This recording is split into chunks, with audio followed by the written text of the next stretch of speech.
Good morning, children. Today our new topic is atomic structure 2. Okay, so what is the topic of the lesson today? We will discuss about atomic structure 2.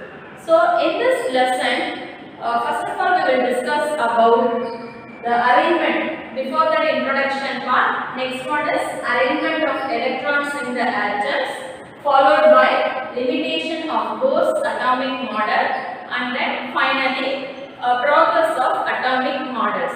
These things we will discuss today, right? Okay. Every substance in our surrounding is made of unique elements. There are 118 elements identified worldwide so far.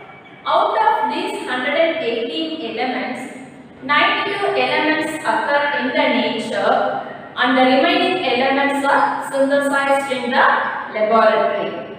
For example, elements like iron, copper, gold, silver are naturally occurring elements. Okay, these elements occur in nature, whereas some elements like technetium, promethium, plutonium, neptunium, these elements are synthesized in the laboratory. Synthesized means produced in the laboratory. So, every element is made up of very minute similar particles called atoms. Okay, all the elements are made up of similar minute particles called atoms. The word atom is derived from the Greek word atomos. Okay, so derived from the Greek word atomos. The meaning for atomos is smallest divisible particle, whereas the meaning for atomos is smallest indivisible particle. Ancient Greek philosopher Democritus has spoken about atoms. The first scientific theory of atom was proposed by the famous scientist John Dalton in 1803. Followed by him, other scientists like J.J. Thomson, Lavoisier, okay, they have formulated many theories about atom.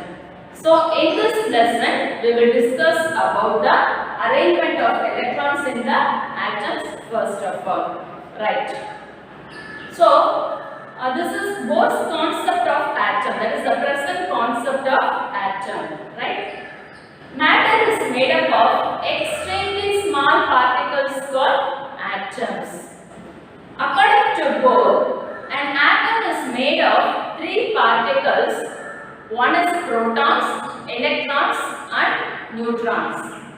Protons have positively charged particle, whereas electrons are negatively charged and neutrons are neutral in charge. Okay, that is they have no charge. Due to the presence of positive protons and the negative electrons, an atom on the whole is electrically neutral. Okay. The protons and the neutrons are located in a small nucleus at the center of the atom. Already I told you protons are positive charge, isn't it? So due to the presence of protons, the nucleus is positively charged. Okay.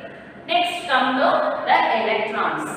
Electrons revolve around the nucleus in a circular orbit. Okay, in a circular orbit, that is called energy levels of shells. Electrons revolve around the nucleus in circular orbit called energy levels of shells.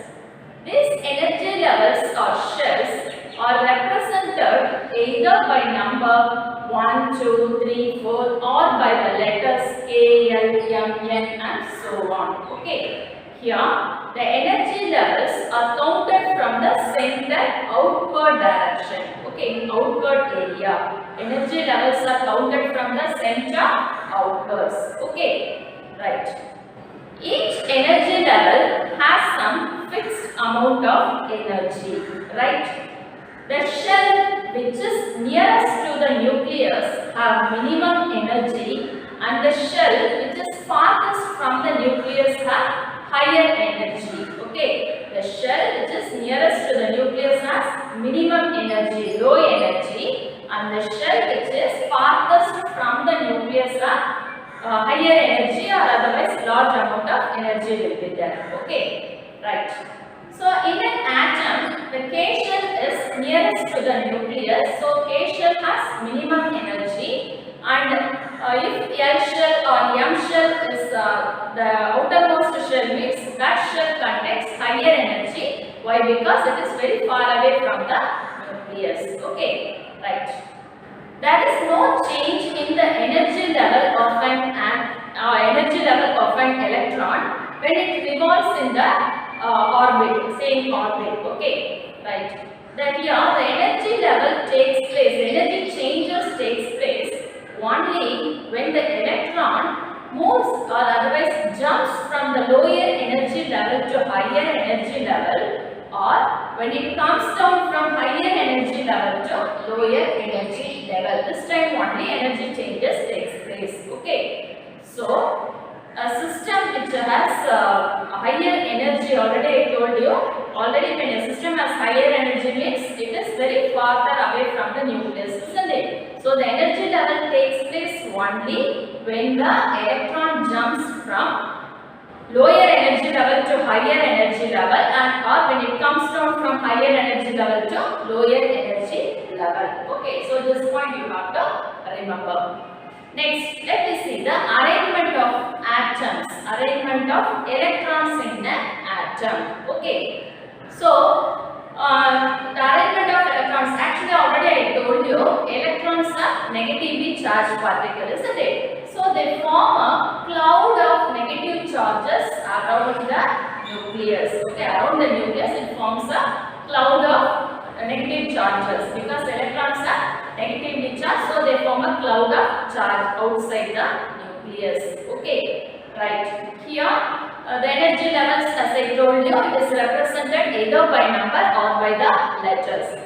The first energy level is K shell. Okay. Second energy level is L shell.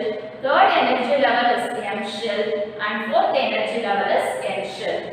So look at this diagram. This is the energy levels or electron shells in an atom. This is the picture of atom. Okay. So see this one, the center part is called the nucleus. Okay, the center part is called the nucleus. Inside the nucleus what is present? Protons and neutrons are present. Protons are positively charged, neutrons have no charge. So due to the presence of protons, this nucleus is positively charged. Okay, right. Here, next one.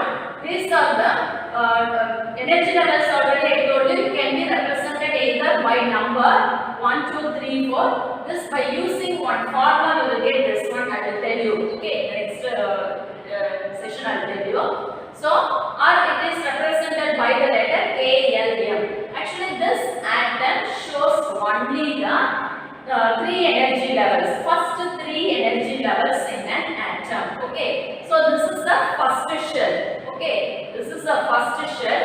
So, first shell, or otherwise we can say this is the first energy level. That is K shell. This is second energy level, L shell. This is third energy level and M shell. Okay, it will go on like this. We will get 2, 8, 18, 32, 50, K, L, M, N, O. Okay, so on it will go on like that. Right. So this is the structure of atom. Right. And next thing what I told you, the shell which is nearest to the nucleus are minimum energy, isn't it? So this is the nucleus. This is the K shell. This shell is nearest to the nucleus. So K shell has minimum energy. This L shell is little bit farther from the nucleus, isn't it? So this L shell has little bit more energy when compared to K shell. And this arrangement diagram, M shell is the outermost shell, isn't it? So this nucleus is far away from the M shell. So this M shell has the maximum amount of energy or higher amount of energy, right? Okay. So what are the two things you have to remember here? The shell which is nearest to the nucleus are minimum energy, and the shell which is farthest from the nucleus are higher energy. Okay. Now let me see how the electrons occupy the energy level. Okay. Already I told you, when a system is stable, when it has the minimum energy. So which shell has minimum energy? K shell has minimum energy. So the electrons first of all occupy the K shell. Next the electrons occupy the L shell. Next the electrons occupy the M shell. Like that it will occupy the various shells. Okay. Okay. What is meant by electronic configuration of elements? What is meant by electronic configuration of elements? Actually, the arrangement of electrons. Okay, the arrangement of electrons in various shells of an atom of the element is known as the electronic configuration of an atom. Okay, so what is meant by electronic configuration? The electron arrangement. This point only you have to remember. The arrangement of electrons in various shells of an atom of the element is known as the electronic configuration. Right? While writing the electronic configuration, we should remember 2 points. Okay. The first one, we should know how many electrons are present in one atom of the element. This is the first point. Next one, we should know the maximum number of electrons which can be occupied in different energy levels. These 2 points are very important while writing the electronic configuration. Okay. The maximum number of electrons which can be put in the various energy level was given by Bohr and Viii scientists. Okay, Bohr and Viii. So, the maximum energy level which can be accommodated in each energy level, which can be given by a formula, that is 2n square formula. Here n represents the energy level. Okay, n represents the energy level. Look at this tabular column.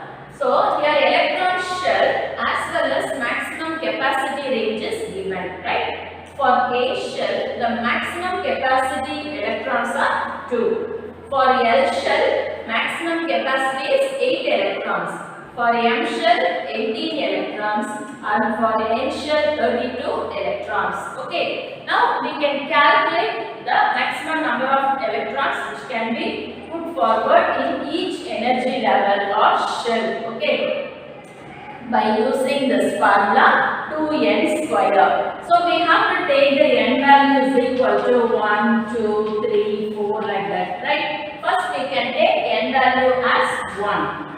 By using this 2n square formula, n value we are going to take as 1. Okay. So how can you apply 2 into what is the n value? N value is 1. The whole square, that is equal to 2 into 1 into 1 you will be getting 1. So that is equal to 2. So we get the 2 electrons. Okay. Next we can apply the n value is equal to 2. Which formula we are going to use? The same 2n square formula. So 2 into n value is 2.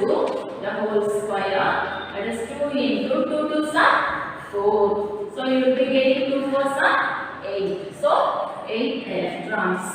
Right? Next we can move to the third shell M by using the n value 3. N is equal to 3 by using the formula 2n square. 2 into what is the n value? 3 the whole square. 3 3s are 3 the whole square. 3 3s are 9. So 2 9s are 18. So you will be getting 18 electrons for M shell. Next finally we can move to the N shell by using the formula 2n square and taking as the n value as 4, right? So 2n square formula. 2 into what is the n value? N value is 4, the whole square. So 4 4s are 16. 2 into 16, you will be getting 32, right? So in this formula we have to use, it's a very important need based question. 2 2n square formula. Okay, 2n square. That is the maximum capacity of an electron which can be occupied in each energy level is given by the formula 2n square. Right? The next thing what you have to know is the outermost. See, this is the magnesium atom. Okay, magnesium atom and its atomic number is 12. Okay, count the number of electrons. This is the first shell or first energy level, 2 electrons. The second energy level, 8 electron, 2 plus 8, 10. The outermost energy, it has 2 electrons. So totally we have 12 electrons. So atomic number is based on the number of electrons, isn't it? Okay. Now, already I told you when a system is stable, it has a minimum energy, right? So, even though magnesium atom, that is for this magnesium atom, which is the outermost shell, this is K shell, L shell, M shell, isn't it? See, M shell, how many electrons we can occupy? 18 electrons. The maximum capacity range is 18 electrons, but we should not put 18 electrons in the outermost orbit because already I told you we have to, when a system is stable, it has a minimum energy, isn't it? When a system is stable, when it has minimum energy. So we cannot occupy 18 electrons in the outermost orbit. Maximum 8 electrons only we can occupy in the outermost orbit. So we have to remember these points while writing the electronic configuration. We should remember this point. Okay. So what are the things you have to know about this arrangement of electrons? Yeah. So this is the diagram part you will be getting. Okay, in 3 more questions. So this is the center part. Center part is the nucleus. In the nucleus, what is present? Protons and neutrons are present. Protons are positively charged particles, so nucleus is positively charged, and this is the energy levels can be represented by number or by the letters K, L, M, N. Okay, this first shell. This is the first shell. So this is called K shell. This is the second shell, L shell. Third shell, M shell. This is the first energy level, second energy level, and third energy level. These things you have to remember. Next thing what I told you, here K shell is nearest to the nucleus, isn't it? So the shell which is nearest to the nucleus has minimum energy. So K shell has minimum energy and the shell which is farthest from the nucleus has maximum energy. So in this atom, M shell is the outermost electron. So this M shell contains higher energy. Okay, next what you have to remember, maximum 8 electrons only we have to accommodate in the outermost orbit. Okay, because when a system is stable, when it has a minimum energy, then only the atom will be stable in nature. Okay, so we should not accommodate more than 8 electrons in the outermost orbit, right? Next, what you have to remember? You have to remember the formula. Okay. 2n square formula. This other column also important. For each and every shell, the maximum capacity range is important, right? Okay. Next we can move to limitation of Bohr's model. Limitation means weakness. Okay. In Bohr's model there are some weakness points also. What are the limitations? Let us see now. First one, Bohr's atomic model failed to explain the atomic spectrum of atoms. Okay, atomic spectrum of atoms other than hydrogen atoms. What is meant by spectrum?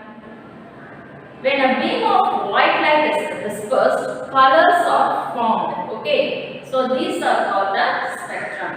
What is meant by atomic spectrum? When atoms are excited, they emit light with different colors at particular wavelength. Okay, so these are called the atomic spectrum. So Bohr's atomic model failed to explain the atomic spectrum of atoms other than hydrogen atoms. Okay.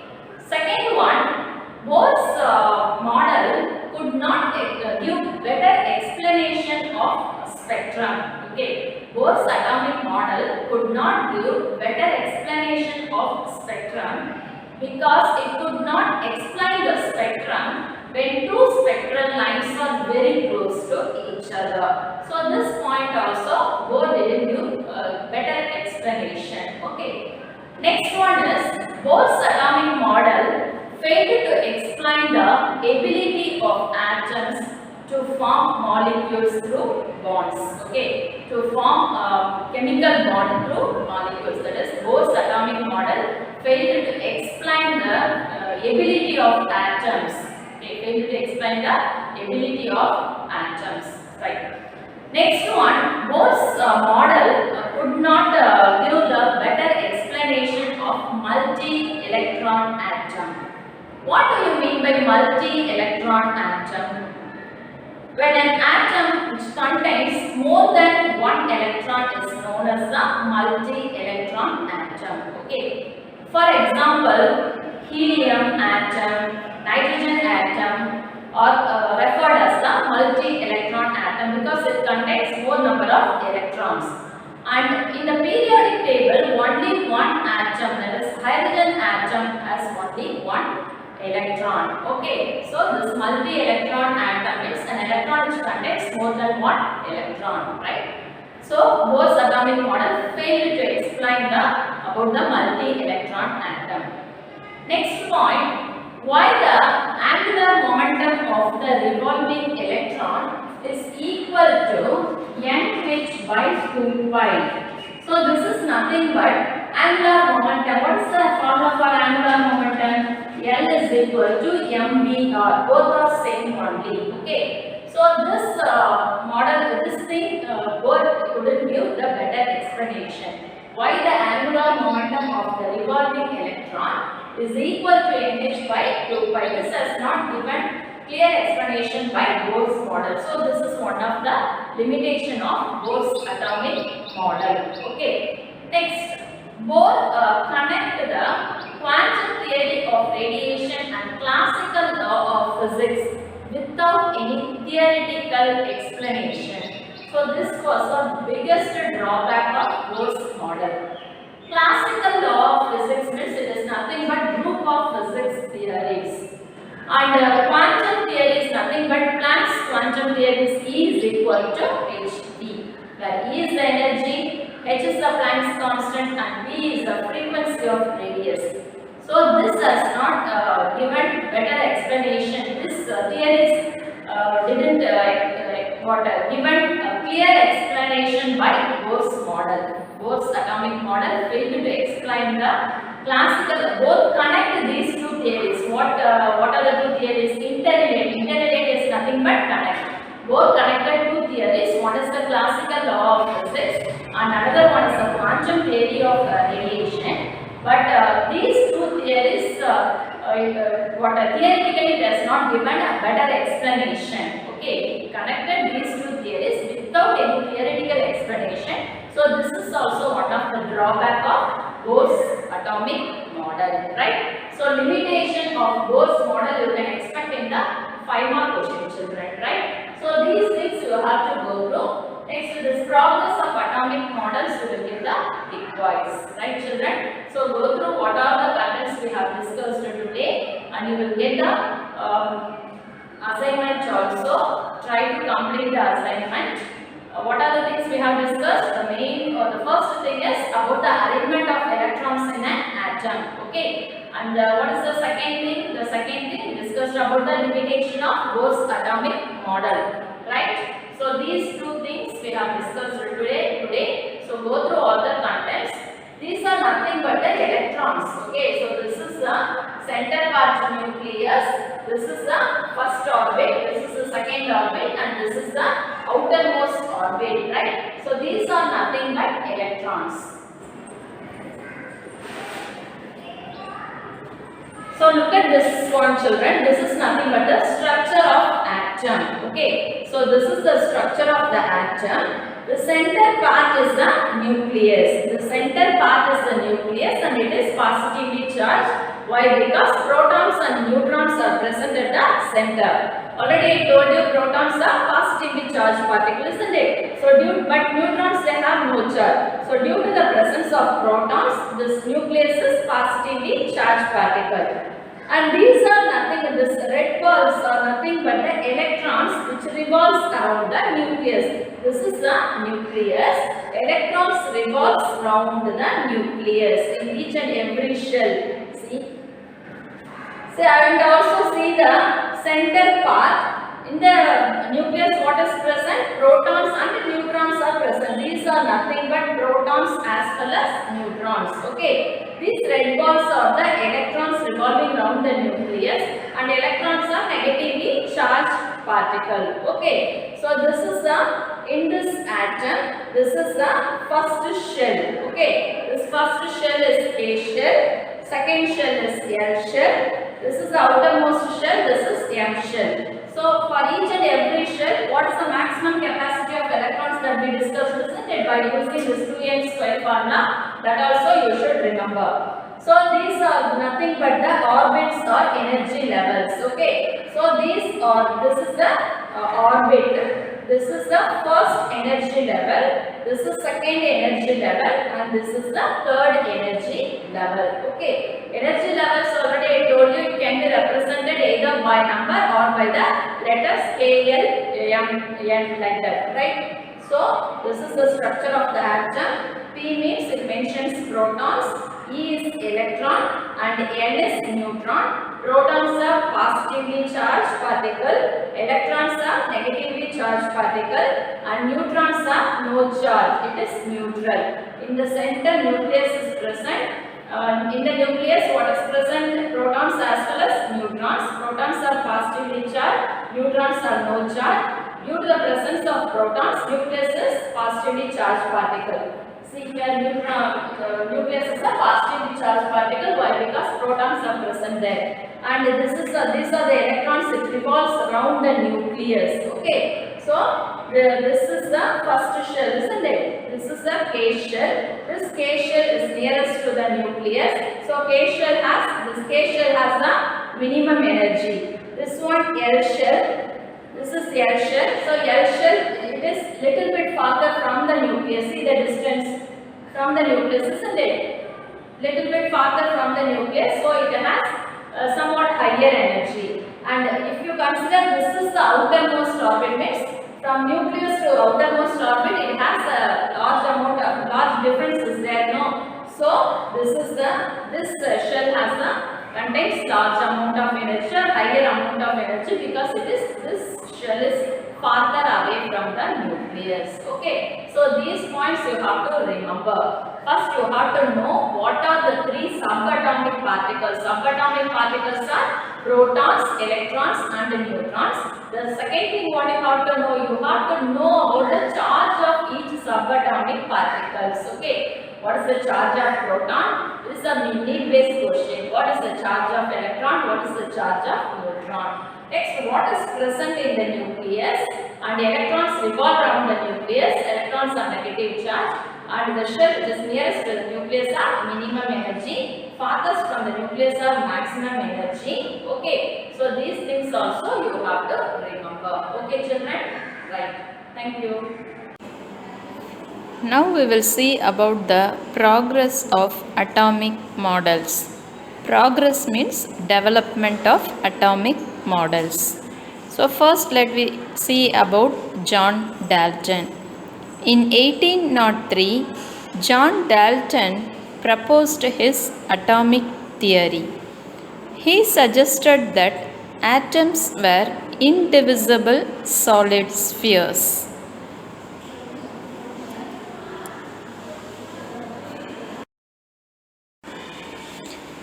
J.J. Thomson proposed that an atom was a solid sphere of positively charged particle and negatively charged particles.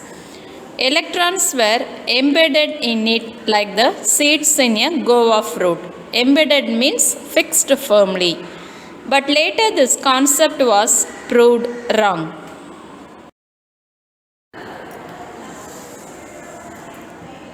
Rutherford suggested the planetary model, but this model was rejected.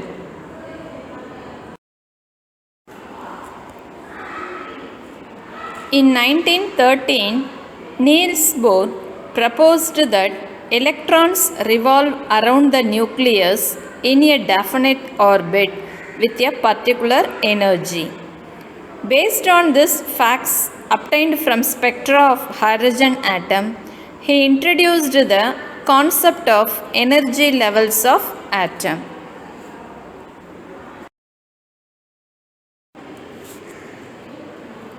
In 1916, Sommerfeld modified Bohr's atomic model by introducing elliptical orbits for electron path. He defined sub-energy levels for every major energy level predicted by Bohr. Finally, in 1921, Bohr and Viii gave a scheme for the arrangement of electrons in an atom. Further, the nature of electron is studied.